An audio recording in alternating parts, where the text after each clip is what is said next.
Bonjour tout le monde. Merci à tous ceux qui se joignent à nous aujourd'hui. C'est le début de la semaine. Ça commence avec une grève des transports en commun. Bienvenue à Montréal, les amis. Gracieuseté de la STM. Nous allons en parler tout à l'heure, bien sûr, parce que c'est important pour vous. Vous vous déplacez. Ça a dû être un peu l'enfer pour vous ce matin. Il y a beaucoup plus de circulation aussi sur les routes. Et donc, je vais arranger mon micro. Je ne m'entends pas. Et bon, voilà. Nous sommes ensemble. Et oui, effectivement, on le mesure avec la circulation. Beaucoup de gens aussi qui ont décidé de faire du télétravail, qui est très à la mode. On va en parler un petit peu plus tard dans le courant de l'émission. Je voulais revenir sur un grand dossier du Journal de Montréal en fin de semaine. Vous avez peut-être vu ça. Des rénovations qu'on entame. Puis on se dit, on va être capable, on va le faire nous-mêmes ou on va le faire avec l'aide de professionnels ou l'aide du beau-frère, c'est selon, ou des amis. Et puis, on voit le potentiel, mais on ne voit pas les problèmes. Parfois, effectivement, on a des lunettes roses. C'est la question que je vous pose ce matin. Est-ce que vous avez déjà, fait des rénovations qui vous ont coûté finalement pas mal plus cher que ce que vous aviez prévu, qui vous ont peut-être mis dans le trouble finalement? Il y a toutes sortes d'histoires. Quand on commence à parler de ce sujet-là en général, on a toutes des anecdotes personnelles. J'ai très hâte d'entendre les vôtres. 1-877-827-2346 pour me joindre et me parler de vive voix. Par texto, c'est toujours le 187 Cube Radio. On va commencer tout de suite avec le témoignage de Marie-France Côté-Nollet. Si le nom vous dit quelque chose, bien sûr, on l'a déjà reçu à notre émission. C'est elle qui a parti les filles de la construction, qui aujourd'hui a plus de 1300 membres et vous avez sans doute été, si vous l'avez pas fait, je vous les recommande, leurs tutoriels qui sont vraiment très aidants parce que quand on entame des travaux puis qu'on sait pas trop, puis même des fois quand on pense qu'on sait, c'est toujours très pratique d'y faire référence. Les filles de la construction, Marie-France a parti ça parce qu'elle a payé pour apprendre, Marie-France, n'est-ce pas? C'est ça qu'on peut dire. On peut dire ça comme ça, oui, je l'ai payé pas mal cher même. Oui, hein? Bon, alors on va raconter l'histoire, Marie-France, si vous voulez bien. Vous avez acheté une maison en 2019, une maison qui avait besoin de beaucoup d'amour. Ça, c'est la phrase pour expliquer que relève tes manches, tu vas travailler fort. Expliquez-nous un peu. D'abord, Isabelle, première chose, c'est un plex là, à Montréal, fait que ça Ouais. prend des proportions.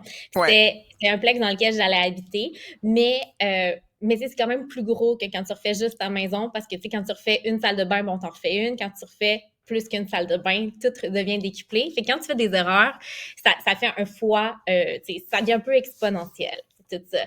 Et ce qu'il faut savoir, c'est que je n'étais pas au courant qu'elle avait pas besoin de tant d'amour que ça, la maison. Dans ma tête, le plex, là, quand j'ai acheté, j'étais comme, il va y avoir une salle de bain à refaire. OK, il y a un drain français. Bon, le toit est à faire. C'est correct. Ça va être gérable. Ce genre de situation-là. On a pris un prêt rénovation qu'on trouvait démesurément élevé. On était sûr qu'il allait rester de l'argent à la fin, mais on voulait vraiment pas être dans un problème. On voulait pas être stressé financièrement dans ça. Et bref, voilà, les rénovations nous ont coûté plus de 3 fois plus cher que le prêt rénovation démesurément élevé qu'on avait pris au départ. 3 fois? Wow! En fait, comment dire, il y a plein de choses qui se sont passées par ça. Entre autres, c'est sûr, le projet a aussi pris des mesures beaucoup plus grandes que ce qu'on pensait. Et c'est ce qui se passe beaucoup quand on se lance dans des rénovations. On imagine, on se dit, OK, parfait, je vais refaire une cuisine. Mais là, on se dit, tant qu'à refaire la cuisine, je vais enlever les murs porteurs. Mais là, maintenant que j'ai enlevé les murs porteurs, je vais changer l'aménagement du reste de la maison. Maintenant que j'ai changé l'aménagement du reste de la maison, je suis obligée de refaire mes planchers. Mais avant de refaire mes planchers, là, tant qu'à faire, je vais réisoler. Puis là, si je peux réisoler, je vais refaire les fenêtres. Puis là, tant qu'à refaire les fenêtres, la brique est comme à refaire. Les tankers, là, ils sont vraiment dangereux. Puis là, il y a toujours le où est-ce qu'on s'arrête, lesquels valent vraiment la peine, parce qu'il y en a qui valent la peine. Là, tant qu'à faire, il faut que tu le fasses. Puis il y en a où est-ce que là, tu es juste rendu pris dans ce projet-là qui est rendu démesuré, qui est rendu trop gros. Fait que nous, moi puis mon mari, on est rentrés dans un projet comme ça, duquel on a complètement perdu le contrôle. Ouais. Au début, est-ce que vous vous étiez mis une liste de choses qui étaient vraiment nécessaires de faire? On avait un plan qui nous semblait très clair et très précis. Mais nous, notre projet a commencé avec, on allait faire les drains français. Puis, on a commencé à faire des soumissions pour faire des drains français. Puis, c'était vraiment très, très cher à cause de l'excavation. Mais oui, c'est pas rien. Tu disais tout à l'heure un drain français. On s'est dit, bon, d'accord. moi, c'est quand même important, non, Et faire ce on genre est de allé travail? vraiment chercher un prêt Ouais. rénovation élevé. Tu sais, on avait mis un budget genre de 50 000 dans notre budget pour les drains français. Puis on me dit, bon, regarde, ça va rentrer là. Sauf que ce qu'on a appris, nous, tu sais, parce qu'on apprend des choses sur notre maison, Oui. surtout quand c'est notre première maison. Nous, le sous-sol était sur 2 étages. Alors, personne n'était très convaincu qu'on allait réussir à avoir un drain français efficace. Puis là, on s'est dit, ben là, tant qu'à faire un drain français, on va creuser puis on va mettre le sous-sol tout Hmm. comment dire, sur la même hauteur. Et donc là, c'est le moment où est-ce qu'on est arrivé à, bon, ben là, tant qu'à creuser, peut-être qu'on devrait réparer les fondations. Tant qu'à réparer les Ah! fondations, on devrait peut-être changer les fondations. Fait qu'on fait grosse histoire. On a finalement fait couper les fondations, soulever l'immeuble, enlever les fondations, puis rajouter des Ah, mais ça, fondations c'est là-dessus. terrible. Ça, c'est Mais terrible. oui, mais oui, c'est terrible. Mais surtout, Ouais. écoute, Isabelle, tu sais, genre d'histoire qui commence que, OK, là, tu as refait ton plan, tu as encore, genre, un petit peu d'espoir, genre, dans ton budget, où est-ce que tu dis, OK, genre, il nous reste à peu près un 50 000 de backup, là, ça va aller, tu sais, le projet n'est pas encore commencé, puis tu as comme tout le budget que tu avais est presque fini, tu sais. Et Oh là, non. ils coupent les fondations, là, elles sont coupées de bord en bord, il n'y a plus d'électricité, tout ce que tu veux. Puis là, ils sont supposés soulever l'immeuble et ils disent, oh non, vis cachées au niveau de tes fondations, elles sont trop poreuses, puis ils s'effritent, on ne sera pas capable de soulever. Il va falloir le faire par étaiement et ça va être un supplément de 82 500 $. Et ça, c'est 3 jours après qu'il m'a dit, oh non, pour faire ton soulèvement, il faudrait que tu enlèves ta brique avant. Et là, tu sais, refaire une façade de brique avant sur un immeuble de 3 étages, ben, tu sais, ça coûte au minimum 55 000 $. Puis ça, c'est comme j'ai eu des soumissions jusqu'à 100 000 $ pour ce mur de briques. Là. Donc, oui, oui, c'est comme jour 1, là, le projet comme, a complètement changé de proportion. Et là, Oh là là. l'entrepreneur qui était supposé faire les travaux répond plus au téléphone. Et là, t'es comme, OK, qu'est-ce qui se passe? Qu'est-ce qui se passe? Puis il est rendu, ben là, c'est rendu, finalement, je bloque mon numéro. Il finit par me répondre avec mon numéro bloqué. Puis là, il me dit, ah ouais, finalement, non, c'est un peu trop gros pour moi. Je vais passer mon tour. Puis je suis là, ça commence, ça commence demain. Ben voyons donc. Ouais, fait que c'est comme ça qu'a commencé mon projet de rénovation. Et puis, ben, ça a finalement duré 2 ans et demi entre le moment où est-ce qu'on a fait la rénovation extérieure de notre logement à nous. Puis finalement, ben, avec tout ça, est-ce qu'on est étonné que dans ces gros travaux-là, nos locataires ont finalement quitté. Et donc, ça nous a amené à faire des travaux aussi au niveau des logements. Donc, évidemment, encore une fois, augmenter la facture. Là. Mais Wow. Mais donc, voilà, t'as refait les fondations de ton duplex, t'as tout refait, t'as fait lever la maison, le duplex et tout, là. Vous l'avez fait, là, tout ça, là. oui, oui, on l'a fait. Là. Les fondations Oh, étaient coupées. On n'avait plus le choix, Isabelle. C'est comme. mais je comprends que les C'est plus le locataires. moment où est-ce Non, que mais tu je changes comprends que les d'idée. locataires soient partis. Écoute, la maison est levée, c'est sûr. Oh mon On va les Dieu. comprendre. Honnêtement, Ouais. là, genre, ça, là, c'est genre. Ça a été une des choses qui a été les plus difficiles pour nous, la relation avec les locataires dans ça. Honnêtement, j'aurais pas voulu Ouais. être à leur place. Tellement Ouais. pénible d'être dans une situation de rénovation comme ça. Nous, on n'avait pas voulu leur faire quitter leur logement parce qu'on voulait pas. Et on s'est rendu compte que finalement, des travaux comme ça avec des locataires, ça se faisait pas. Là. Fait que ça a été vraiment très difficile comme Ouais. Il y a situation. Charles qui écrit au 187 Cube Radio. Il dit rendu là, passe le boule dedans puis recommence. Ben oui. Qu'est-ce que tu ferais Exactement autrement? Qu'est-ce que tu ferais C'est exactement différemment, ce que le père de mon Marie-France? mari a dit. Quand on était rendu dans ça, il était comme le genre, c'est comme ça marche plus cette Ouais, c'est ça, histoire-là. mais tu le sais pas, tu le sais juste au fur et à mesure. Tu sais, c'est ça le Exact. problème. Ouais. Honnêtement, OK, donc 2 ans et demi plus tard, beaucoup de thérapie plus tard, on est encore Ouais. mariés, on est encore heureux ensemble, on est passé Wow. par-dessus le traumatisme des rénovations. Ça a été vraiment assez traumatisant sur moi puis mon mari, autant pour le côté financier que le côté que c'est la première fois qu'on gérait vraiment un projet ensemble. Puis on connaissait rien là-dedans ni un ni l'autre, fait qu'on était tout le temps en train de se chicaner sur j'ai le feeling que ça, moi Ouais. j'ai le feeling que ça. Puis les deux, on le savait pas, fait que c'était super stressant puis super angoissant. Puis le moment qu'on faisait une erreur, puis il y en avait quand même, on va se le dire souvent, ben là, tu sais, c'était comme, oh, moi, j'avais le feeling que ça aurait dû être ça, puis écoute, c'est tout le temps la faute de l'autre. Cela dit, on est très content du résultat final de nos rénovations. Il y a évidemment des choses qu'on aurait faites différemment, mais on est très content de notre maison. On a énormément appris sur les rénovations, sur comment ça fonctionnait. Et mon mari est là, on devrait peut-être se lancer dans un autre projet. Moi, je trouve qu'il a la mémoire un petit peu trop courte, mais mais tout ça pour dire que finalement, il y a beaucoup d'éléments dans ça, desquels on a appris, puis on se dit, OK, à l'avoir fait différemment, on aurait pu avoir du plaisir dans ça. Honnêtement, genre, il aurait fallu qu'on le fasse en connaissance de cause. Je pense que c'est un Ouais. projet que si on avait su qu'on s'embarquait là-dedans, puis que ça allait nous coûter 3 fois plus cher que ce qu'on pensait, puis qu'on avait le budget, genre, de côté pour ça, puis qu'on Ça. avait le temps aussi mis de côté pour ça, ça aurait été vraiment différent que la situation dans laquelle on était, où est-ce qu'on pensait qu'on se lançait dans un projet avec un seul entrepreneur général qui ferait tous les travaux et que ça prendrait 6 mois. Ouais. Puis toi, tu as été Finalement, la gestionnaire de chantier avec ton chum, finalement. C'est ça? C'était vous, les une grosse gestionnaires de partie du temps Ouais. parce qu'on a changé d'entrepreneur à plusieurs reprises. Fait qu'on a Ouais. eu 3 différents entrepreneurs généraux sur le projet. Aussi, quelque chose qui arrive quand tu essaies de sauver des coûts, c'est que en fait, tu fais plein de petites erreurs liées à Ouais. essayer de sauver des coûts. Puis il y en a qui valent la peine, puis il y en a qui valent pas la peine par rapport Ouais. à ça.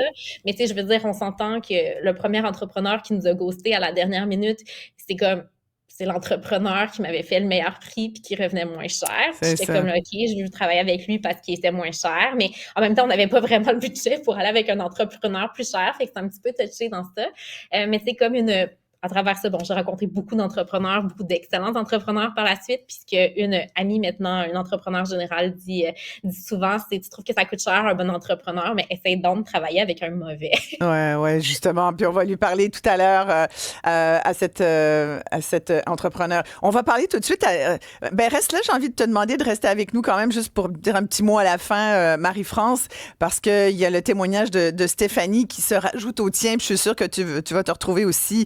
Stéphanie Pelletier, une jeune maman. Puis là, aujourd'hui, elle voit la lumière au bout du tunnel de ses rénaux parce qu'après plus d'un an de travaux, à un moment donné, il faut que ça finisse. Mais elle regrette quand même sa décision, n'est-ce pas, Stéphanie? Bonjour. Bonjour. Vous avez entrepris la remise à neuf d'une maison qui était pas mal délabrée, hein, qui se situe à Longueuil. Racontez-moi rapidement comment vous vous en êtes arrivé là. Vous avez vu cette maison-là, vous avez dit, ben, c'est peut-être une opportunité aussi de devenir propriétaire. Il y avait de ça là-dedans? Effectivement. En fait, mon conjoint travaillait dans le Nord à l'époque, puis là, il revenait à Montréal. Moi, j'habitais dans un beau condo neuf à Griffintown. Puis lui, il cherchait plus un projet d'une maison avec un terrain près de Montréal, quelque chose qui allait être un investissement sur le long terme.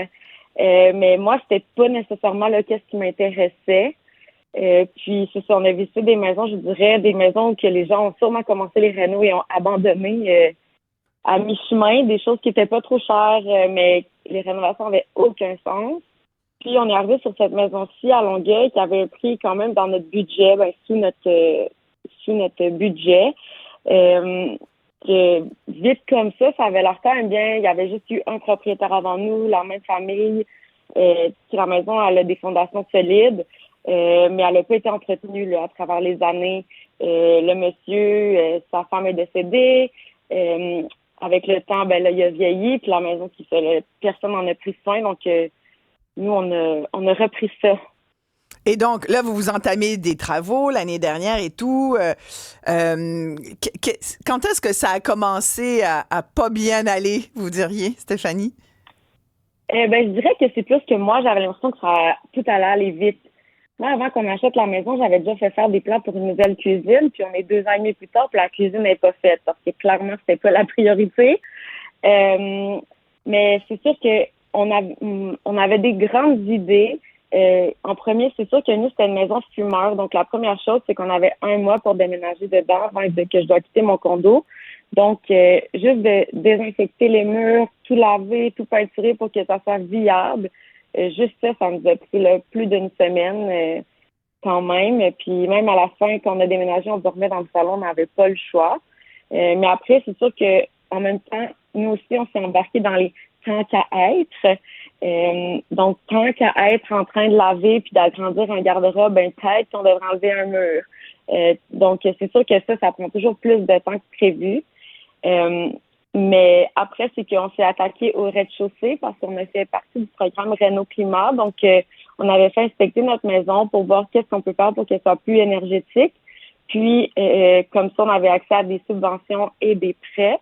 Mais ça impliquait de refaire le sous-sol au complet, isoler la fondation, donc arracher tous les murs, le plancher, le couvre-plancher, tout refaire à neuf. Donc, présentement, on est encore là-dedans, dans le sous-sol. Mais on a aussi dû on a dû changer toutes nos portes, la porte patio, on a changé la majorité des fenêtres. Donc, ce qui fait un peu mal au cœur, c'est que c'est des rénovations qui coûtent très cher, mais qu'au point de vue de l'esthétique, si on peut dire, ben on le voit pas nécessairement. Donc, moi, je rêve du jour où on refait la cuisine, le plancher du premier étage, la salle de bain, mais les prix sont quand même assez hauts, puis il faut être réaliste là, que le sous-sol est plus important, mais c'est ça, c'est pas facile. Qu'est-ce que vous avez trouvé de plus difficile, vous diriez, Stéphanie, là-dedans? Je dirais que c'est la longueur des travaux. C'est que nous, on peut pas faire ça à temps plein, donc c'est sûr que ça prend du temps. Puis à chaque fois qu'on arrête, ben le temps de recommencer la fois d'après, de se préparer, de s'installer, ça prend beaucoup de temps. De aussi toujours, c'est sûr qu'on n'est pas des professionnels. Mon conjoint est quand même un peu dans le domaine, donc c'est sûr que ça l'aide. Il y a une bonne vision des choses, mais c'est la longueur des travaux aussi. On n'a pas beaucoup d'aide. C'est pas tout le monde que ça leur tente de prendre leur samedi, dimanche pour venir arracher des murs puis installer de l'isolation. Donc, c'est sûr que ça, c'est aussi un peu difficile. Là, on court un peu après le temps. Là. Complètement. Puis tout à l'heure, ma première invitée, Marie-France Côté-Nollet, le disait, vous avez entendu, j'imagine, Stéphanie, son témoignage. Marie-France est toujours là. Vous vous retrouvez toutes les deux dans vos expériences mutuelles, j'imagine. Puis Marie-France parlait de la santé mentale du couple. Vous, Stéphanie, est-ce que vous l'avez vécu aussi? C'est pas évident non plus, là, ce bout-là. Non, c'est quand même difficile, puis c'est quand même drôle parce que ma France, je suis abonnée pour les filles de la construction, les courriels, je les reçois tous. Et puis quand j'ai fait le témoignage, je suis comme nous aussi, on doit refaire le drain français, puis je sais que ça va être moins facile que ça paraît l'être. Mais non, effectivement, c'est quand même difficile. Je dirais que on a quand même notre couple est très fort, et on s'est pas vraiment chicané. Tu sais, mon conjoint connaît plus ça que moi, donc je le laisse aller sur certaines choses, mais c'est sûr que j'ai mon mot à dire, j'ai une logique autre. Mais le plus difficile, c'est que des fois, c'est quand ça l'avance pas. Moi, c'est vrai que j'avais le goût de passer, j'ai questionné à savoir ça coûtait combien passer le bulldozer dans la maison puis recommencer à neuf. Mais c'est sûr que quand on est déjà assez avancé, ben c'est le double du prix. Parce que tu penses que tu as déjà dépensé, puis ce qui va te coûter. J'ai aussi dit que j'étais prête à vendre la maison puis à déménager. Mais quand on regarde les prix des maisons autour, on s'en sort pas. Ce qu'on voudrait, c'est le double du prix de ce qu'on paye présentement. Parce que les prix sont tellement hauts, ça fait peur. Exact. Mais en même temps, on voit la valeur, ça n'a pas de sens. Ouais, mais souvent, il y a de nombreux acheteurs aussi, d'ailleurs, qui se résoudent à acheter une maison qui a besoin d'amour ou qui est même délabrée ou qui a des gros travaux de réno à faire en se disant, ben, regarde, on va le faire nous-mêmes, ça prendra le temps que ça prendra, on va y aller doucement. Bref, tout ça, là, c'est ce que j'appelais tout à l'heure un peu les lunettes roses, les gens qui sont prêts à y mettre de la sueur puis de l'argent, puis mais en se disant, ben c'est ça où on sera pas propriétaire, puis le prix des loyers est tellement élevé que, alors, devant cette situation-là, les gens ils disent, ben on va acquérir une maison qui est peut-être pas la maison idéale, on va la rénover nous-mêmes. Et c'est là que ça peut être un bon choix financier, remarqué aussi. Là, ce n'est pas que négatif, hein, je pense qu'il faut le dire. Marie-France, t'en connais beaucoup, toi, de gens, là, comme t'as parti ça, les filles de la construction, tu dois avoir beaucoup de témoignages. Ça peut aussi être, tu sais, toi, tu le disais tout à l'heure, on est quand même content de notre affaire, puis bon, la valeur même de votre propriété, Stéphanie, a augmenté, là, parce qu'à Longueuil, le prix des maisons aussi a augmenté. Donc, il y a quand même là-dedans quelque chose de positif.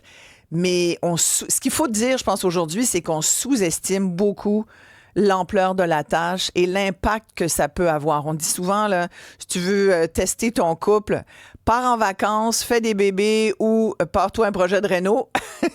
c'est ça. Absolument. Ouais. Nous, on a fait les 3 dans les 22 années, donc je dirais que... Fait que vous êtes bon. Exactement. Ça devrait garantir la suite. La réalité, c'est de se dire que c'est pas vrai que ça va prendre... moi, je dis à mon chum, il faut faire x3, toujours. Il me dit, le sous-sol, ça va être prêt en janvier. Ben, pour moi, janvier, je fais x3 le nombre de mois. Donc, il faut accepter un peu de vivre dans les rénovations en tout temps, puis que la maison ne sera pas parfaite. Mais c'est sûr que nous, côté... Si on voit à long terme, sur un 5 ans, un 10 ans, ben c'est un excellent move qu'on a fait. Là, je veux dire, l'hypothèque est quand même moins chère que mon condo à Griffintown. Donc, c'est sûr que pour nous, financièrement, c'est avantageux, mais il faut être réaliste, il faut faut avoir un bon plan. Ouais. Et comme je disais dans l'article avec Félix que j'avais rencontré, si t'es pas manuel, honnêtement, embarque-toi pas là-dedans. Non, c'est ça. Parce être... que les coûts, comme en France a dit, les coûts sont énormes, mais aussi la main-d'œuvre est pas toujours est pas toujours meilleure que ce que nous on aurait fait. Puis c'est difficile parce que de trouver un bon entrepreneur, quelqu'un avec qui tu peux faire confiance. Puis si tu connais pas ça, ben c'est facile de se faire avoir. Exact. Là. Et je pense que c'est une grande leçon, ça. Stéphanie Pelletier, merci beaucoup d'avoir pris le temps de nous parler, Stéphanie. Marie-France Côté-Nollet, je pense que il faut le dire. Hein. Puis d'ailleurs, aux filles de la construction, vous le dites aussi, parce qu'il y a beaucoup de filles qui gèrent des chantiers là, pour leur duplex. Là, il y a beaucoup de femmes qui s'y mettent. Moi, je m'y mets pas mal avec mon chum aussi. On s'est mis à faire ça de façon très intensive au cours depuis les dernières années. Puis sincèrement, on peut y prendre beaucoup de plaisir. Tu racontais que toutefois, quand des fois les gars de la construction te voient arriver, une fille 5 pieds 2, ils te font du « Hey, ma belle, ton chum, es-tu pas loin? » Ça m'est vraiment arrivé souvent. Je dirais plus au début que maintenant. Je te dirais que plus ça paraît que tu connais ton affaire, plus il y a comme un OK, c'est correct, genre on est sur la même longueur d'onde. Mais tu sais, je te dirais que dans les premiers mois des rénovations, quand clairement, je connaissais rien à la réno ou à la construction.